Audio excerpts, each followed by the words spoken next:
Does look like we were getting some dark clouds coming in. It'd be nice if we had a little bit of a drizzle.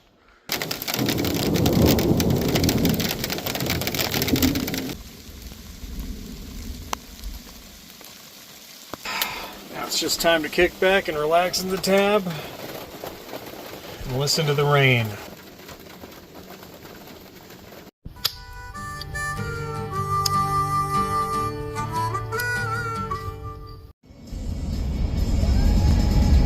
And we're back again.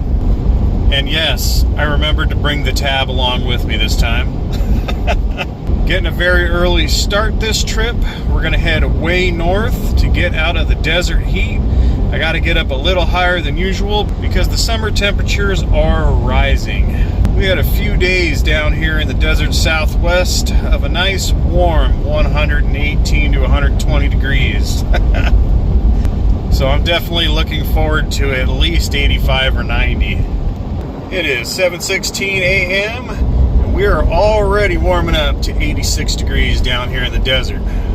And since I got to go so far to get up in the higher elevations to cool down, we're going to be hitting a new campground this trip. And as usual, I don't have anything planned other than some camping, relaxing, and cooking.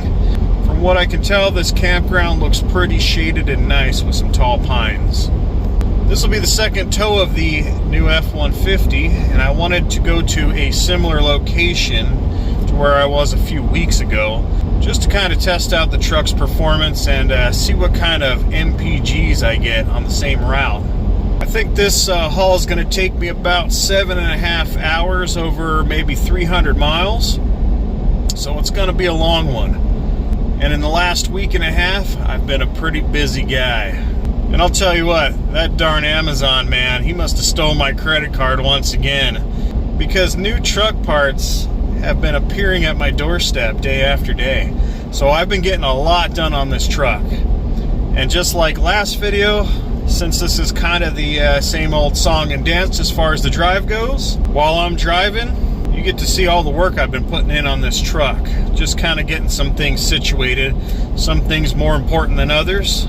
Some creature comforts. This definitely isn't a complete how-to, just a quick skim over to give you a little idea of what it takes to install some of this stuff if you're interested. And as always, I will leave a link in the description for all these products in case you're interested if you have an F-150, and if you don't, check out the company themselves. Maybe they have something for your specific vehicle and application. And if you're not interested in the truck modifications, I will leave a little timestamp right around here so you can skip ahead to the rest of the camping portion of this video. But when I return, I'll go over why I did some of these modifications and what their importance is. A little before of the rear wheel wells on the F-150. Fairly simple process. We got to remove this 10mm bolt in the backside. Slide your fender well in that direction. Pushing on up in. Kit came with these two J-clip bolts, and you put them in that direction. Just like that. There and back there. We got our 3 main bolts in loosely. Now we have to carefully push this lip edge up and inside the fender well. Got all of our bolts snugged up. And now we're going to take these little Christmas tree push pin deals and we're going to put this rubber washer on the back side of the metal fender and go through that hole and this hole up front. Alright, we got our little push-in Christmas tree plug deals in there, front and back, down in here. So we are good to go. Pretty nice, clean setup.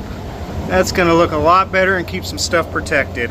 Fairly simple. You don't even have to lift your truck to do it. And the next order of protective business, getting rid of this wretched auto start stop. It shuts down your engine every time you come to a stoplight, and every time you get in this truck, it resets back to the on position, and you have to remember to turn that thing back off. Alright, so what we're going to be installing here is this 4D Tech Auto Start Stop kind of delete. And all it is this very ingenious little pigtail connector that goes in between your factory harness. And it has this beautiful little chip here that will allow you to leave that auto start stop button off or on without it resetting. So first thing we're going to do here is we're going to remove our glove box. And by the way, this is how you get to your cabin air filter. These tabs on each side need to be depressed in at the same time, and this will come down just like that. Then you can pull it forward and set your glove box out of the way. Up in here is your cabin air filter. Depress these tabs, pull it out.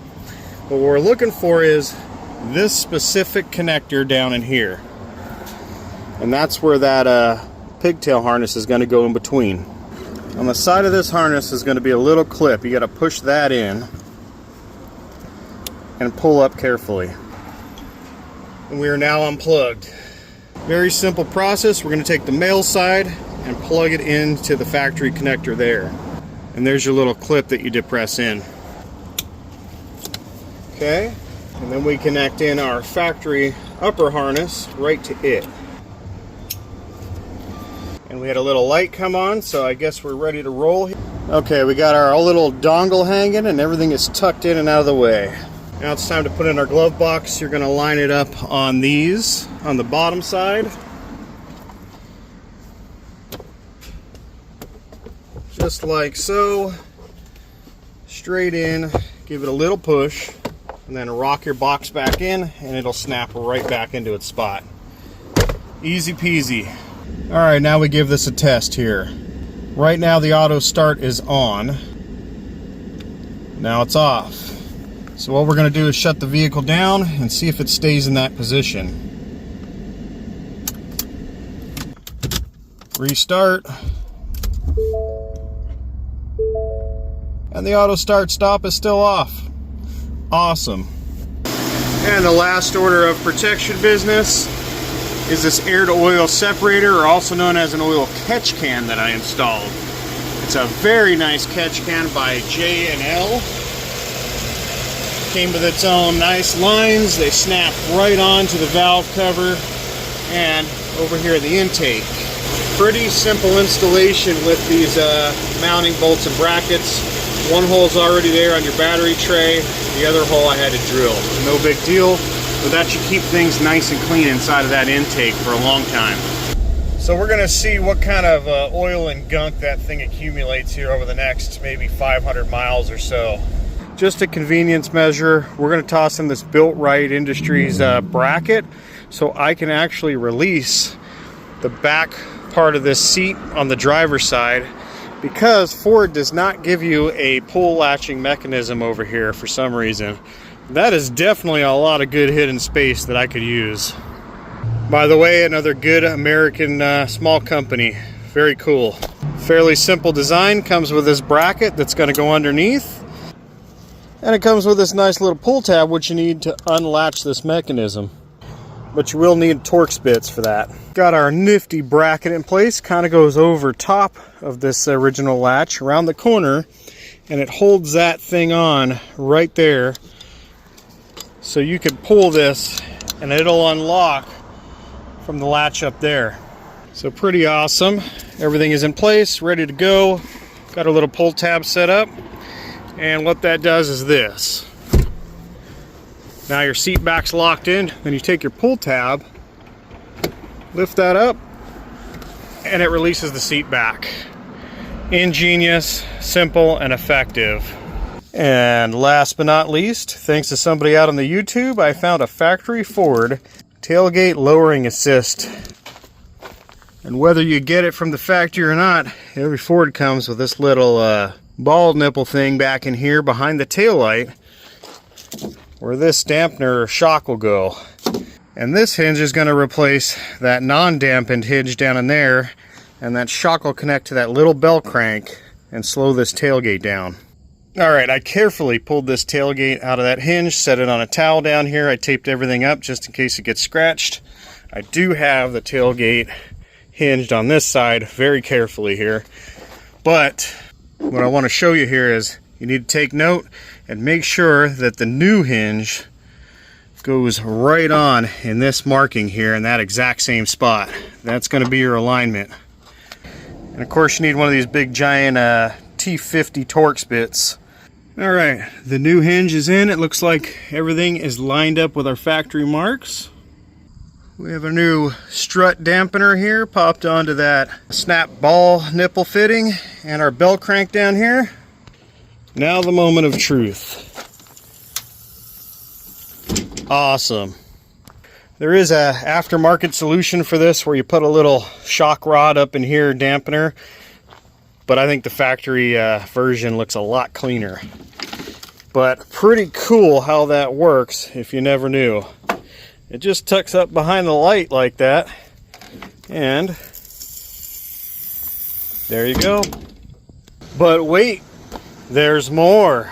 I found this pretty slick looking track form dash mount system for ball mounts to mount my phone holder and backup camera. I got everything all put together, a couple of pieces here. Now the neat thing about this one is they claim you could mount this without drilling on the dash. And it might work, but I don't fully trust it, so I added a little extra double-sided tape to mine. But pretty simple process. And if that doesn't work, I'm gonna have to drill some holes and bolt it to the dash anyway. So where that piece goes is up here right on the center dash pocket area. And it just very cleanly and nicely just sets right up in there. But first I gotta clean off that surface with some alcohol wipe and then get her stuck down. All right, we got everything stuck down right into place. It looks pretty cool and pretty clean. That'll be nice and convenient to get my switch panel, backup camera, and phone mount back up here on the dash as soon as the extended rod arms come in anyway. All right, we're definitely making progress on this truck's build pretty quickly. But just kind of the important stuff.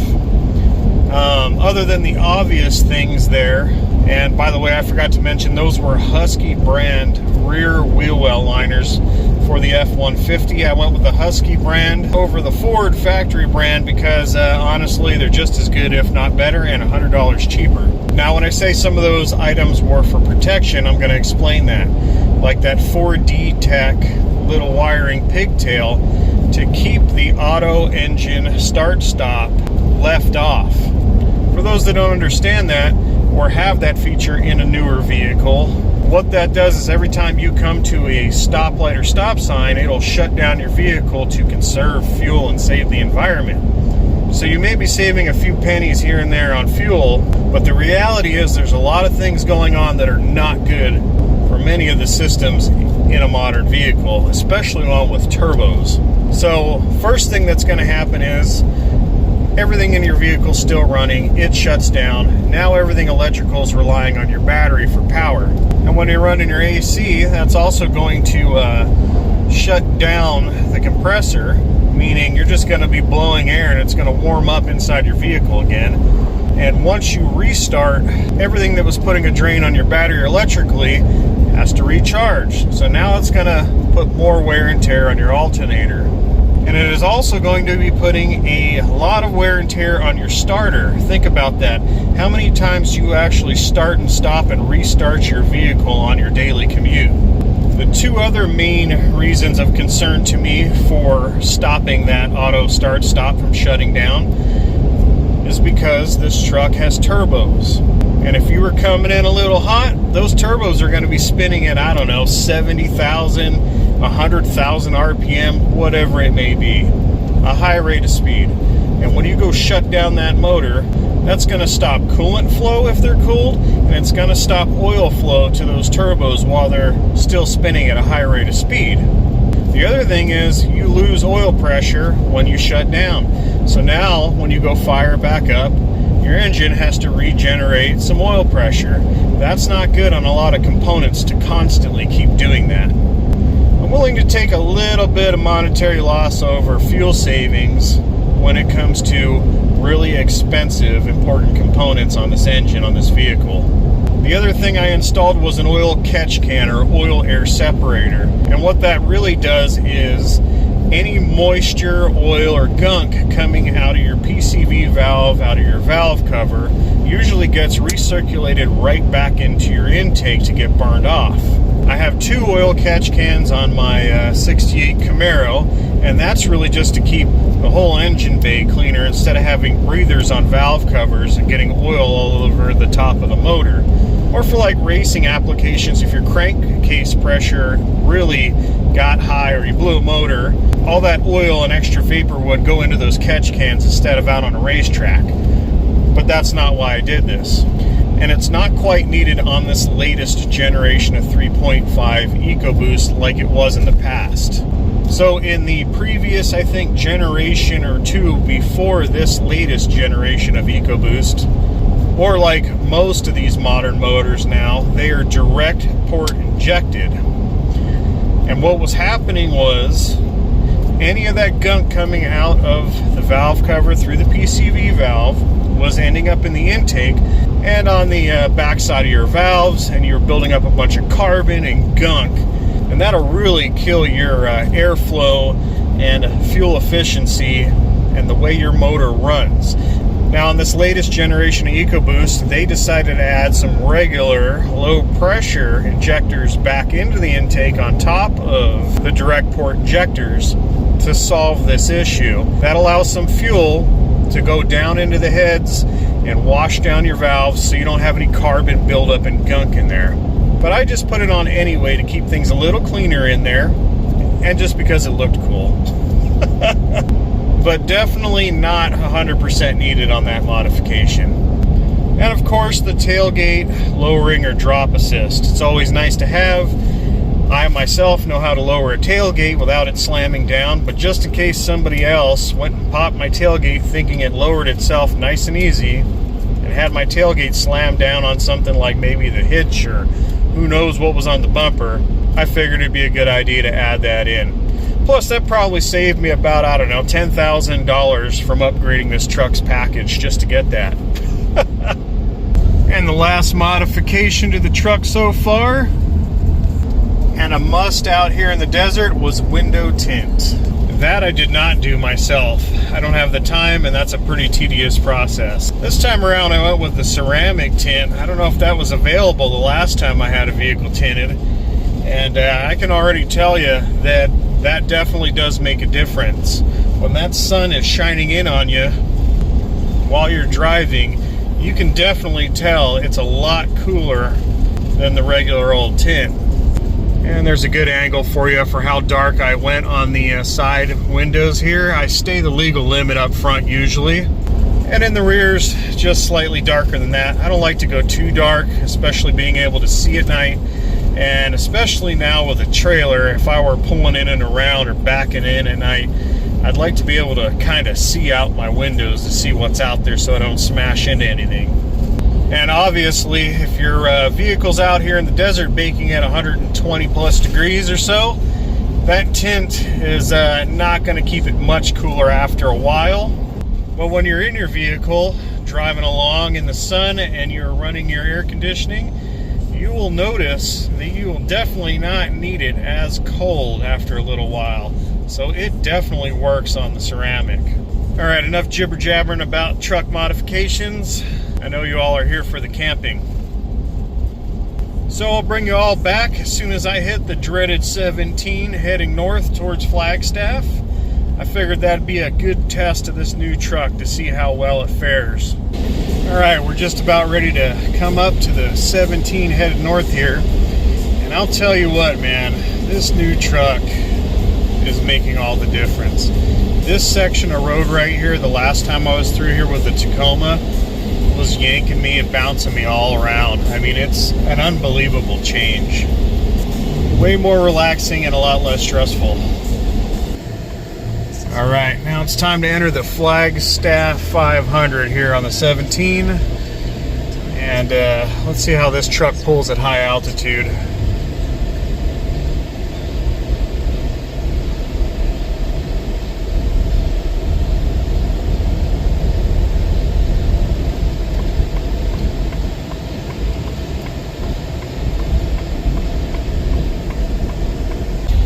Pulled that trailer like it wasn't even there, even at altitude. Unbelievable, man.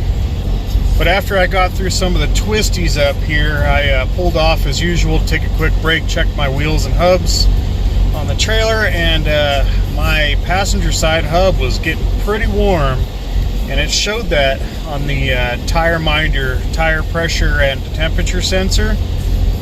I let it cool down. It seems like everything's back to normal, so I don't know if I had a brake dragging or what, but it's definitely not the tire. And I know my brakes are adjusted just fine, so I don't know. Every once in a while these electric trailer brakes are pretty wonky, but definitely got to keep an eye on that one. Now to see how the truck feels at higher speed mountain downhill driving. I'll tell you what, that is a lot less sketchy and a lot more confidence inspiring. But I still like to keep it over in the right lane. I don't like to go speeding up and down these mountains. It still scares me. Or maybe I'm getting old. I drive like an old man anyway most of the time until I want to hot rod it. But I'll tell you what, this truck is incredibly smart when it's in tow haul mode. If I give it a little break in these downhill sections, it's almost like I'm doing the work myself and holding a gear to slow this truck down rather than using its brakes. I don't know how the heck it knows that, but it is absolutely incredible. Right now we're in 5th, and it's staying there. It's not upshifting, it's controlling speed, and it's not over revving. If I gave it more brake, it would drop a gear and hold it there too. I started noticing that the first tow, and I thought there was something wrong with this truck. I thought the transmission was crapping out because it wouldn't shift. And then I realized to get it to upshift again, I just have to give it a little gas and it'll move back up a gear and hold it there. Looks like our tire temperatures are about normal. Usually one's a little off from the other, but as long as it's not a whole 15 degrees difference, then I know we're doing okay. Dropping back down into the Verde Valley once again, and it looks pretty hazy out there, and that's because somewhere past north of the Grand Canyon there are some fires going. But up ahead here soon I'm going to pull off the highway to rest stop and check that passenger side trailer hub just in case, to make sure it was just one of those wonky flukes once again.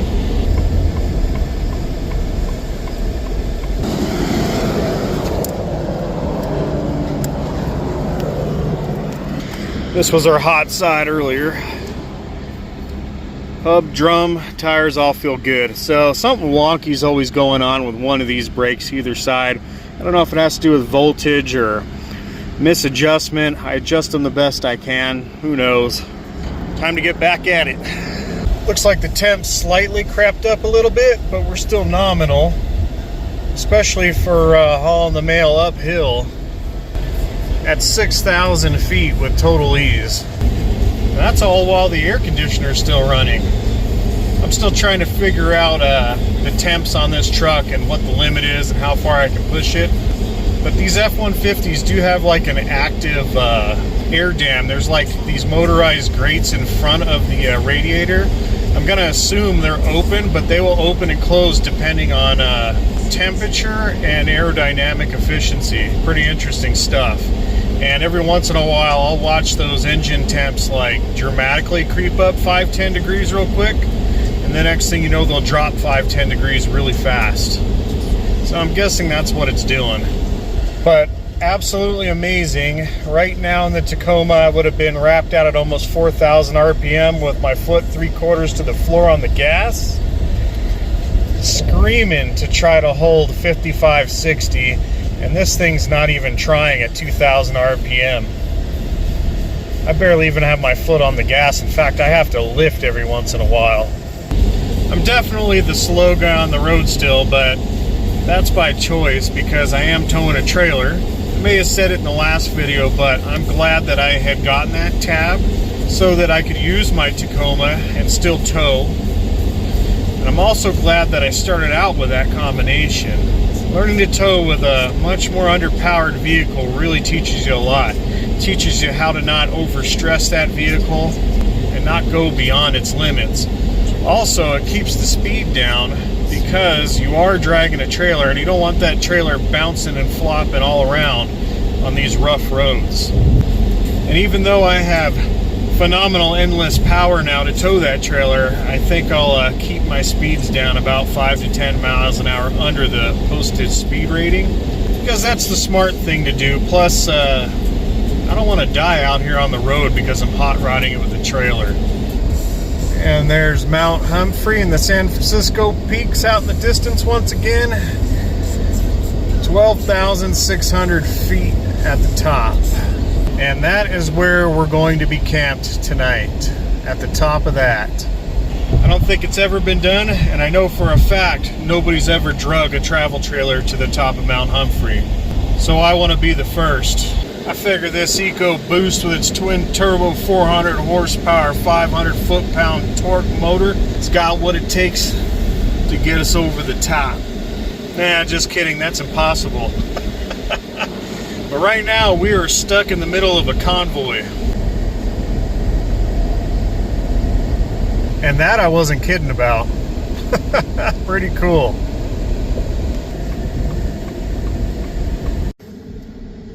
Just pulling in to get some fuel at my usual spot. But how is that for mileage? 13 miles to the gallon. At 316 miles. And that was almost completely uphill from about 1,500 feet in elevation all the way up here to probably about 7,000 feet. This is the same spot I fill up in the Tacoma, and I'll tell you right now, I probably saved $30 getting up here in fuel in a much bigger truck. That is incredible.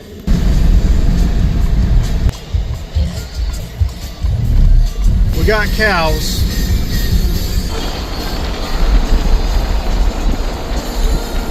More cows. Another good reason to do the speed limit when you're trailering. You never know what's going to jump out in front of you on the road. Man, it's almost chilly up here. It's a whole 86. I even got the windows down. It's like 20 degrees cooler than home. Definitely some nice forest in this area. Squirrely Bronson. Looks like we're doing a little off-roading to get to camp, but nothing too crazy. Oh, this is going to be super nice.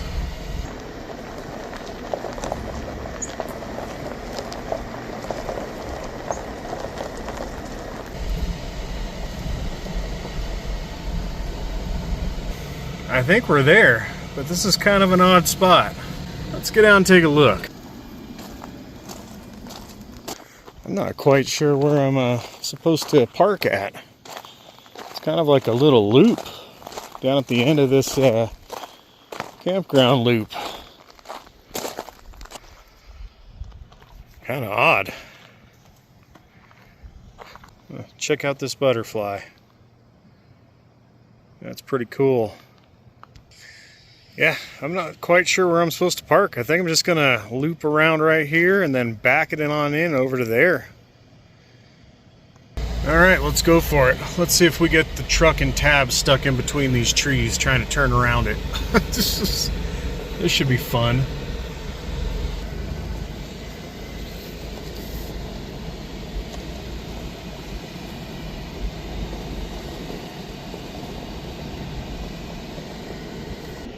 That's definitely going to be tight. I think what I'm going to do is pull forward into here and try to back her over into there.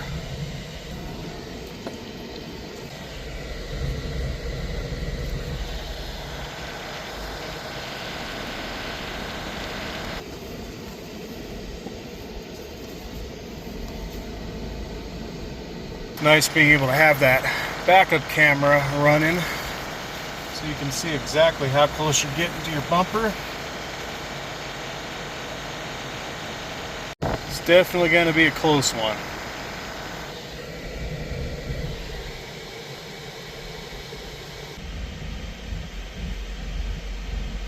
And we have to also be mindful of this stump cutting over and this tree. But we're getting there. All right, let's take a look at this craziness here.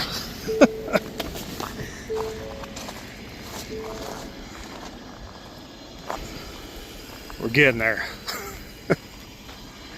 So a little recap. I came in here, came around this tree, went straight, backed it in straight again, came forward, and cocked that truck and trailer around through the trees over there. Changed my mind. Let's see if we can fit it down this way.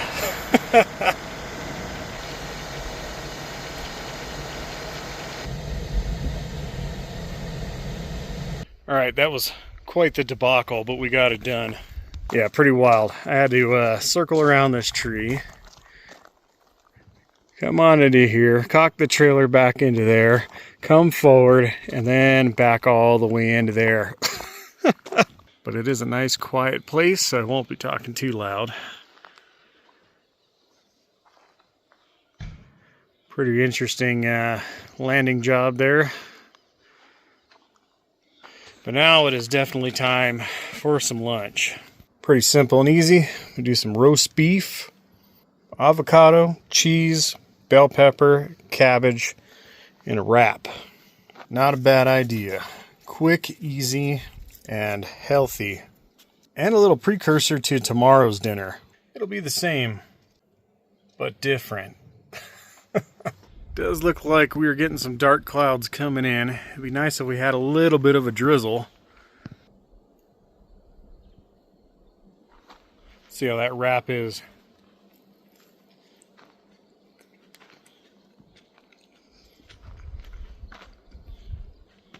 Pretty darn good. And unfortunately, no fire again, because I think we are in stage 1 or 2 in this area of the state of the fire ban. It continues. Last year it lasted the whole summer, which is probably smart. I think they're doing it on purpose now, just to make sure that nobody lights the forest on fire. Ooh, thunder's coming. But I'll tell you what, it's been like Attack of the Butterflies today. Kind of cool. Bunch of those orange ones and a couple of strange looking white butterflies too. That's literally been like 5 minutes. These storms are rolling quick up here. Yeah, getting a few raindrops. Well, it's time to come hunker down inside. Starting to get a little bit of rain here.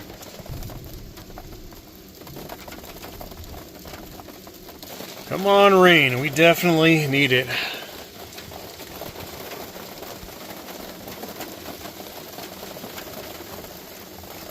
Shows you how warm it is in here still from traveling up here.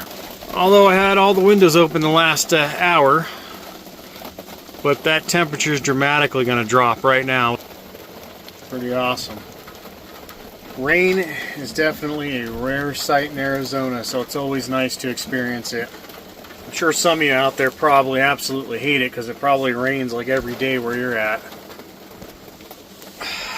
Now it's just time to kick back and relax in the tab and listen to the rain.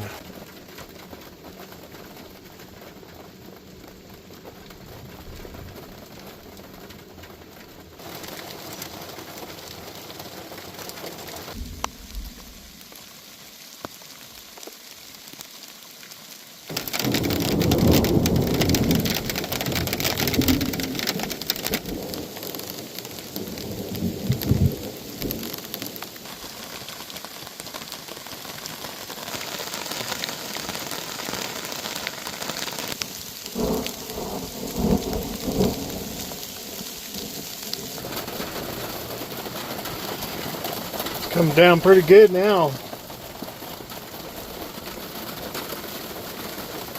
And I'm telling you, these windows are so cool when it comes to the rain and being able to vent. I honestly didn't expect it to rain this much. It wasn't supposed to rain till Wednesday. Cool.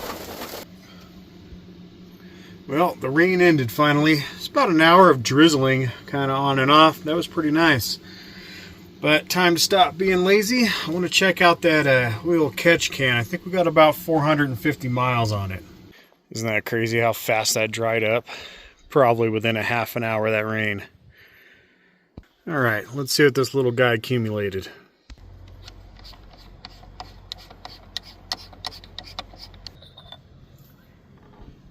Oh, got some stuff.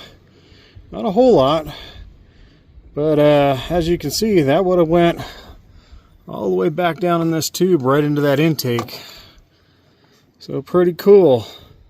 We're fairly dry out here, so I'm guessing in humid climates you'd probably build up a lot more moisture and oil vapor, but not bad. That means I could probably go almost 4,000, 5,000 miles, but I'll probably check this every 2,500 anyway. See if I can show you how that works there. It just comes through and it condenses off of that and dumps down in the can. The air goes back up and recycles back into your motor. Very nice piece. I'll tell you what, that is satisfying.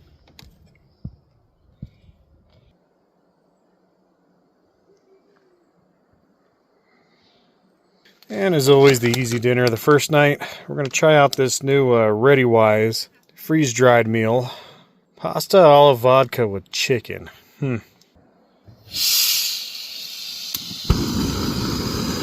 Looks interesting. Gonna add a cup and a half of boiling water. And we'll see how their water measurements are.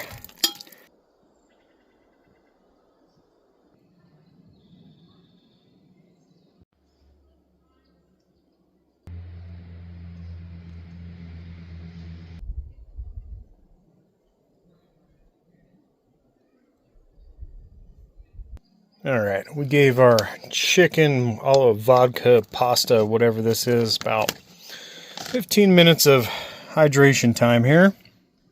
It is looking pretty good. It has nice little pieces of bow tie pastas. Chunks of some kind of chicken. But I'll tell you what, I've found almost every single time that ReadyWise meals are off on their water amount. Just a little too much water. They always tend to come out kind of soupy. Let's see how she tastes.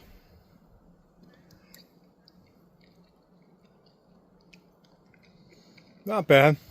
Like a really good Chef Boyardee or something. But not bad. I decided to add some Cheez-Its to it to suck up some of that water.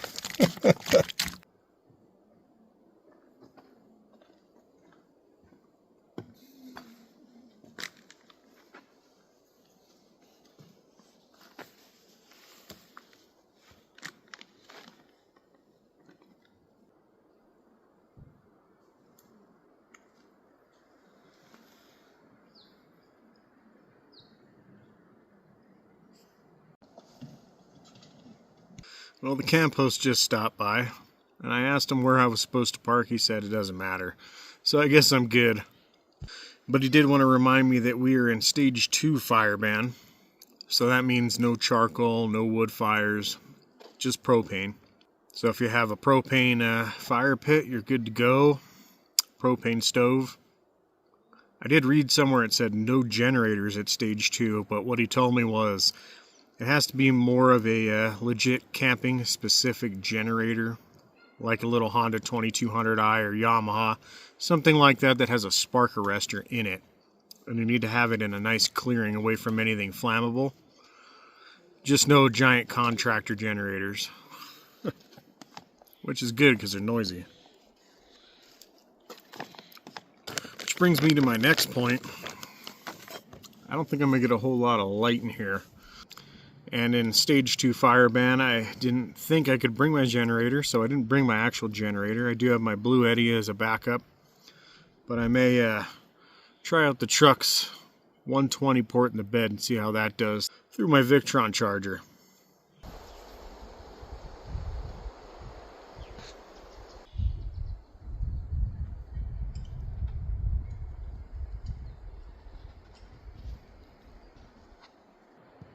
It's been a pretty cool, relaxing evening for sure.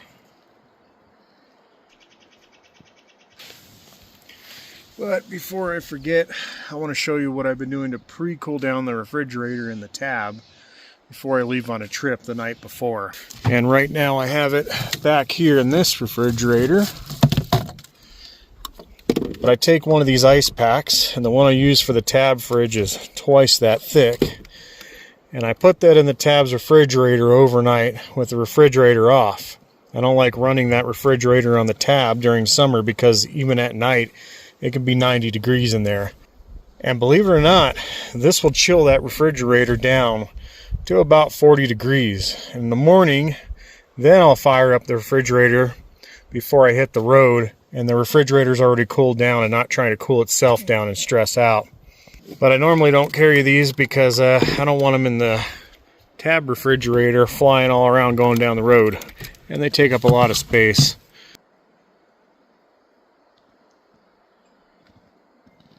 It's going to be a good sleep tonight. Nice and quiet up here.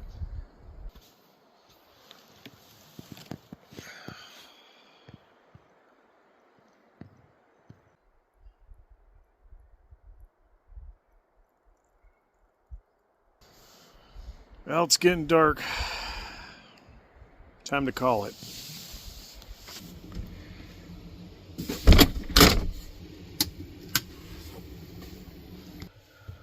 Almost forgot to talk about this little hack.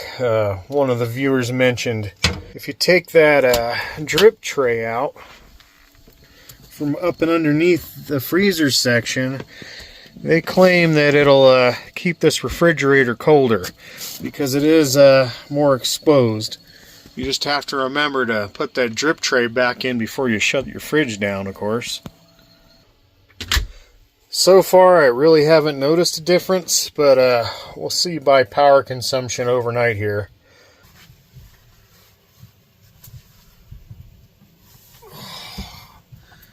Alright, it's been a long day.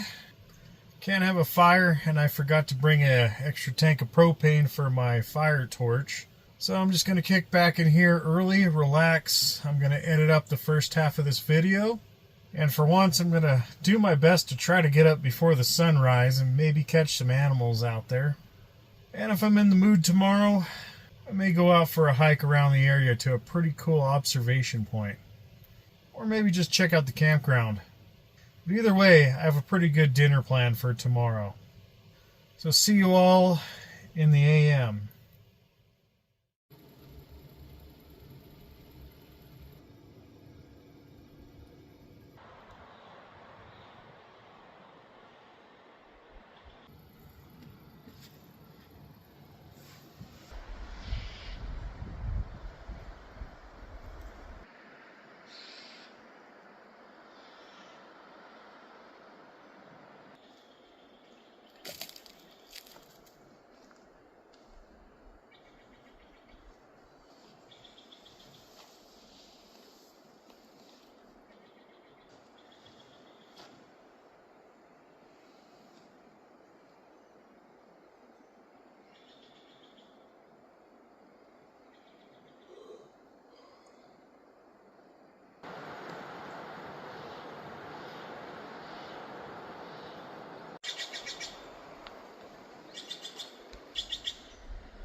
Not bad tasting, but once again, their water recommendations are off by at least 2 ounces, I think. It's still a little soupy. Well, time to get all washed up. But I'll tell you what, last night was kind of strange. Went down about 10 o'clock, and I think it was probably 77 degrees. And it's fairly warm for up here. We had this weird kind of like humidity front come in. Very strange. Right when I got up about 5 this morning, all of a sudden the temperatures dropped off to about 65. Even right now, it's only 73. Pretty weird. And that shows you how accurate that is on temp. It matches up with my Alda. It's a tiny and cramped little shower, but I'll tell you what, it is sure nice to have along with me. It's always good to get freshened up while you're out here in the wilds.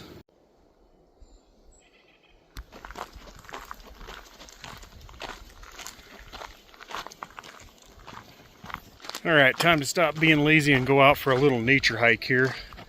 We're going to cut through the campground first. Pretty quiet place. There's like maybe 3 campers here. Pretty awesome. But it is $30 a night, so I think that's a bit much for not having showers or a dump station. There is like nobody here. Let's check out the toilet house here. Oh, very, very spotless and clean. But just a pit toilet.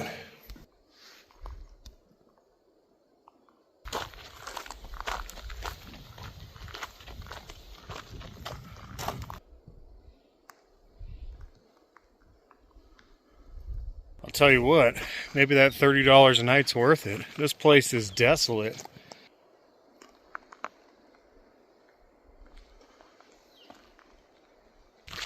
It is a very nice shaded campground too, but I'm guessing because it's about 30 minutes away from anything that not many people probably come here. Unless I'm on some kind of weird weekend that nobody showed up. I don't know. Definitely a lot of squirrels in this area. How awesome would it be to be that guy? Nice big old cabin out in the woods. Well, I guess we'll take the trail to hopefully end up at a scenic overlook. Shouldn't be too bad, but it might be pretty steep. It's only about a half a mile out.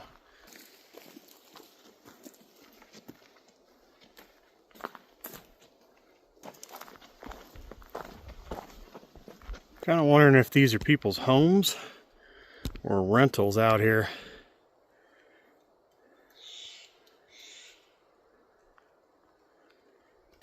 One day when I hit that lotto.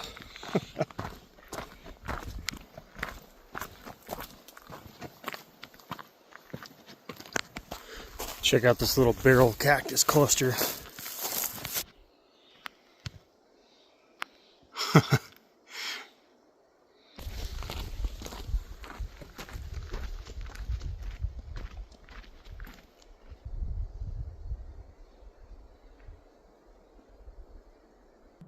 Just a couple 100 feet up and that forest got a lot more dense.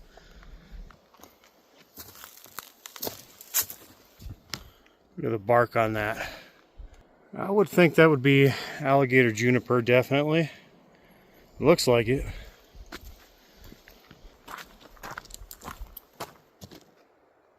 Always kind of trips you out when you're out here by yourself and you hear things.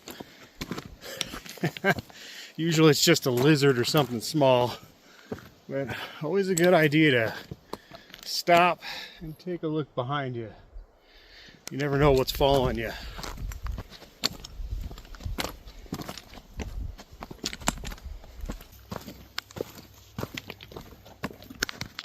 I think we're coming up on our viewpoints. Awesome. That is pretty cool. And the thing they call a lake is a little low right now, but in the rainy seasons, that whole area could become a lake or a marshland. Let's take a walk down to the ledge here.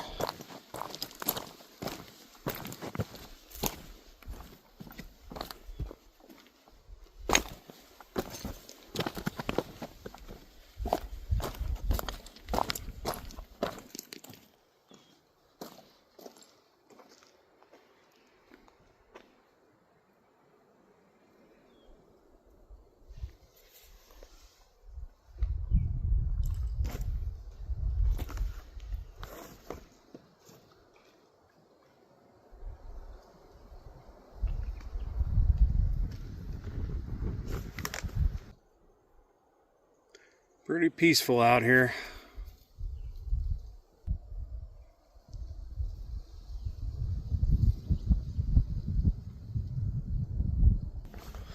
All right, time to head back to camp and make a snack.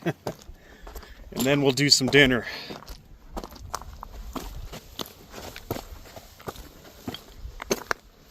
Oh, just got back to camp and this one lone cloud started raining a little.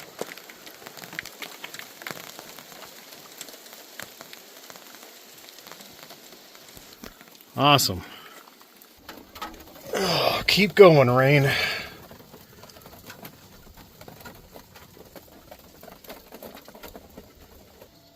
Well, I've gone almost 2 days having this drip tray out of here. And honestly, I don't think it made much of a difference, to tell you the truth. This refrigerator still got pretty warm and hot while the trailer was closed up when I was gone. And I definitely didn't really save any battery power throughout the day and night yesterday, more than normal anyway, so I can't say that little hack really works. Well, I wasn't getting much solar, and like I said earlier, I didn't bring my generator, but it does give me time to test out the new 110 or 120 plug in the truck here. It's a 400 watt inverter. And I just plugged that into my Victron 12 volt 15 amp charger. And for those that haven't seen earlier videos, that just runs up here and it has its own little plug right off the battery. That way I can charge using the truck. Plus this charges way faster than shore power. But that is one big expensive generator. So I'm only going to give that about 15 minutes. That should top that battery up about, I don't know, another 10%. That should be plenty to get me through the night into tomorrow when I tow home and get some more solar also. There's many ways to do this. Well, no go on the truck's inverter, although it says 400 watts. It's shut down. That's interesting because when I have it plugged into the Blue Eddy, I'm reading 350. Well, that's kind of disappointing. I guess I should have tested that at home before I left, but I do have the Blue Eddy to charge my trailer battery a little bit. But interesting to know, Ford's line, that's not 400 watts. Maybe it means 400 watts spread out 3 ways between the back, the middle, and the front 120 port. Even the Tacoma's 400 watt inverter powered that battery charger, so kind of strange. I'm going to have that looked at. Let's test the startup wattage here and see if we have a surge.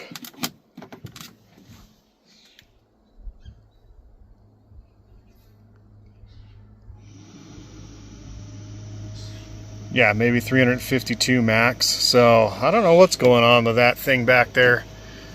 But it's time to get the dinner going. For tonight's dinner, we're going to use this carne asada marinated steak. I'm going to cook it in my Smithy cast iron skillet. We're going to grill up different kinds of bell peppers, onions, throw it all in a tortilla and make fajitas. And by the way, if you want to pick up a nice piece of modern cast iron, look at Smithy Cast Iron Works here. This thing is a beast and it is extremely slick. It comes with a layer of seasoning on it, but it has taken me a very long time to get to this point. Almost 7 years at once a week. But this thing is heavy. This is made to be a legit campfire cast iron skillet, so it doesn't warp.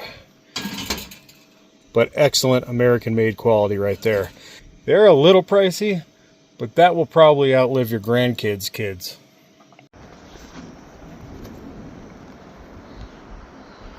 And the rain looks like it's gonna show up. It just started thundering. Figures right when I was about to get dinner going. That is definitely something I don't want to cook in the tab. Man, I'm telling you, these storms roll in within like 10-15 minutes out of nowhere. Figures. I was just starting to roast the green chili too.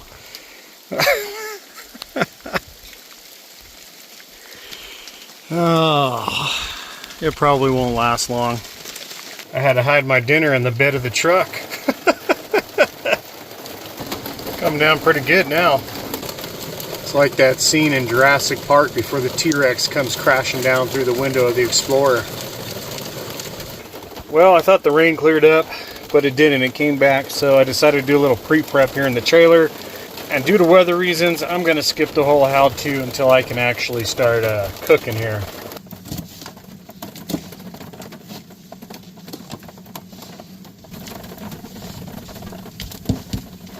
Got all the bell peppers chopped up, but there's one thing I refuse to cut inside this trailer is an onion. That's going to have to wait. Oh, I'll tell you what, this is relaxing though. It smells so good up here.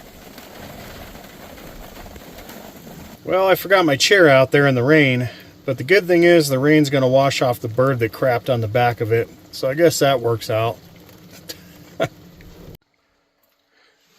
Alright, I think the coast is clear. We had this crazy like 30-second wind gust come through, and then the rain stopped.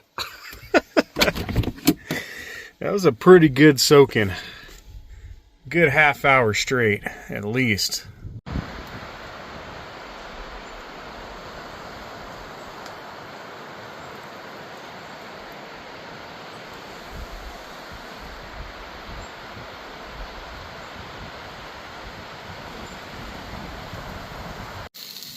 And we're back at it, getting that green chili done.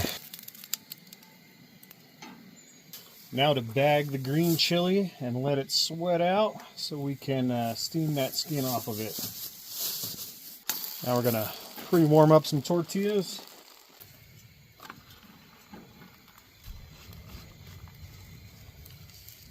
Now we're gonna fold these up and keep them warm and soft in a paper towel.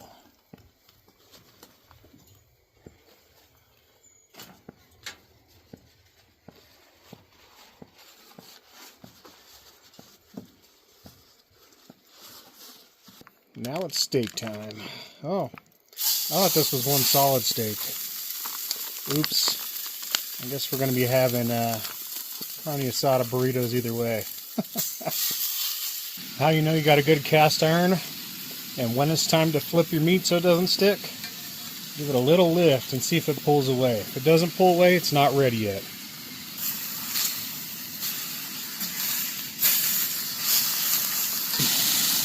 Everything's starting to get a nice sear to it. It's just about time to pull that off. And now I'm going to throw my onion and bell pepper in last, along with the green chili. I'm going to add a little water back into this. Deglaze that pan. Get our veggies all coated up in that good carne asada flavor.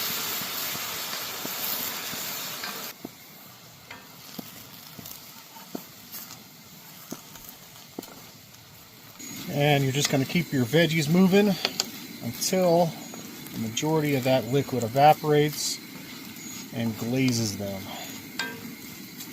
Should be about ready.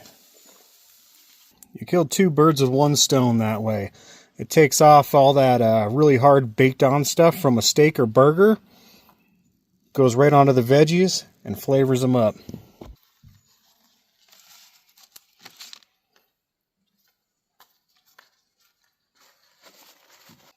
First thing I'm throwing down is a little bit of avocado.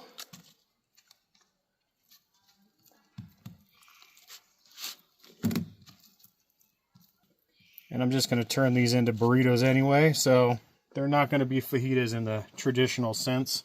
Add in a little of this salsa, which really isn't that good. All these store-bought salsas like this tend to be a little too sweet. Put some of our green chili, onions, and bell pepper mix in there. And a nice healthy amount of our beautifully done carne asada steak, which I'm just going to roll up into a burrito for portability reasons. All right, the moment of truth. Let's taste a piece of that steak first.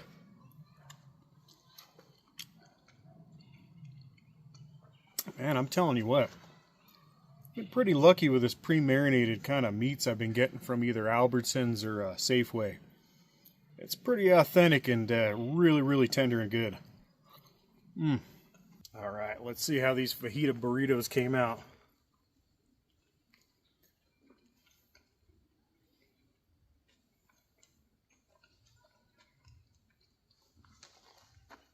good stuff. Oh, man.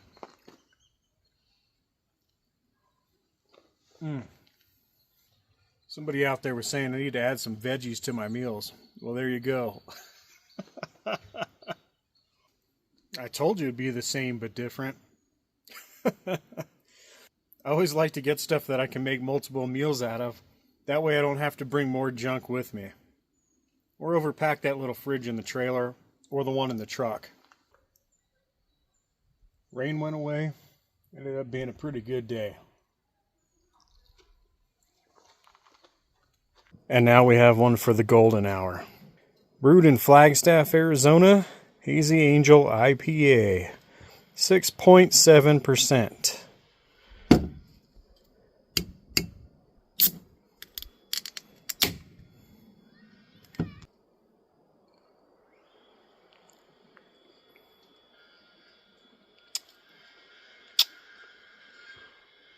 Not bad.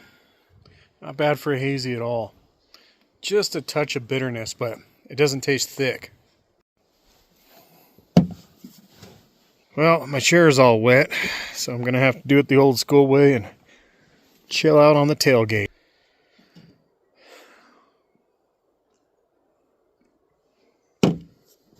That's a pretty good beer. You know, as much as I like having this thing and how nice it is and convenient, especially in bad weather, I still very much so like sitting outside, especially when it's nice and cool out like this. After I got back from that hike, I took my chair and put my feet up on the stump out in the shade and ended up crashing out for about 20 minutes, just listening to the sound of the wind in the trees. So I think that little trailer works out just right for a guy like me. The reason I go out camping is so I can be out here. If I wanted to be stuck inside, I'd just stay at home, right? And it is pretty nice outside right now. It's cooled down to about 65 with 58% humidity. But being that cool, you can't tell. I think it's been a pretty good and eventful trip. Everything's been pretty good other than that 400 watt inverter on the truck not really working right. And the refrigerator and the tab constantly running. It is kind of a given when the temperatures start exceeding 85, 90 degrees, especially inside of that trailer with no cool air. But I really think they need to do something about venting that a little better. And maybe when I get some time, I will MacGyver some kind of computer fan in that upper vent to hopefully extract some heat out from back behind that refrigerator. When you're in perfect conditions of like 80 and under, it does okay on energy usage, but when you're using a lot of refrigerator power and you have no solar, it's a no-go on both. Right now I'm sitting at about 40% on the battery.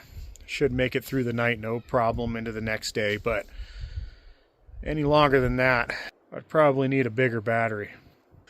A lot of good memories sitting on the back of a tailgate of a white Ford truck in my early years. Kind of gives me deja vu with this truck. Kind of strange. It's like I've been here before. The same, but different.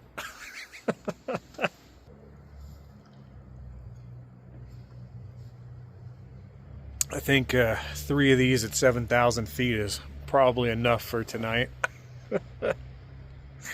But it is a real shame I can't have a real campfire right now. This is the perfect weather for it. Campfire, this weather, and a good beer. Soon enough, and then I'll get tired of smelling like campfire. Alright, time to crawl up in the craft before the aliens show up.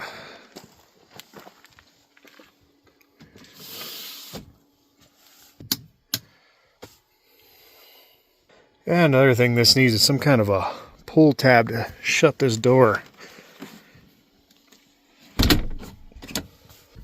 Let's check on the fridge. And we're finally cooling back down. That took 3 hours to get from 50 down to 40. I'm going to have to somehow MacGyver in a computer fan to suck some of that heat out of there.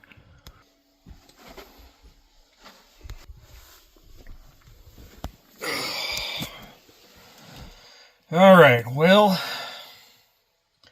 If you've been watching long enough, you know this video's ran way too long. This one has definitely run way too long, especially with all the truck modifications, if you watched all the way through. Hopefully you did. But if you didn't, I totally understand. But before I go, here's one more little hack for you. If you get any bugs and skeeters in your trailer, buy one of these little battery-powered vacuum cleaners and just suck them right up. Alright, well, time to end this feature film. And I'm not sure when I'm going to get out next. It might be next week, could be the weekend after. All depends on what comes up and what I have time for. I've been trying to hit a lot of new locations, but it's really weather dependent, and right now it's temperature dependent, depending on where I go. If it tends to be a really hot weekend, I'm going to have to get up to these higher altitudes, and that trip usually takes me anywhere from 7, 8, 9 hours. It's a little more costly, and it wears me out just a little more. But I'm trying to keep things different, hit some new spots. So we'll see how that goes in time. I go wherever God takes me. Well, I hope you all enjoyed this episode. Once again, I really appreciate you watching, liking, subscribing, and commenting. That means a lot to me. I really do appreciate that. So for right now, I'm going to kick back, relax, edit the rest of this video. That way I can kind of get it pushed out there by Tuesday. I try to do these videos at least once a week, once every other week, and I like to try to put them out there on a Tuesday. Once again, thank you all, and see you in the next adventure.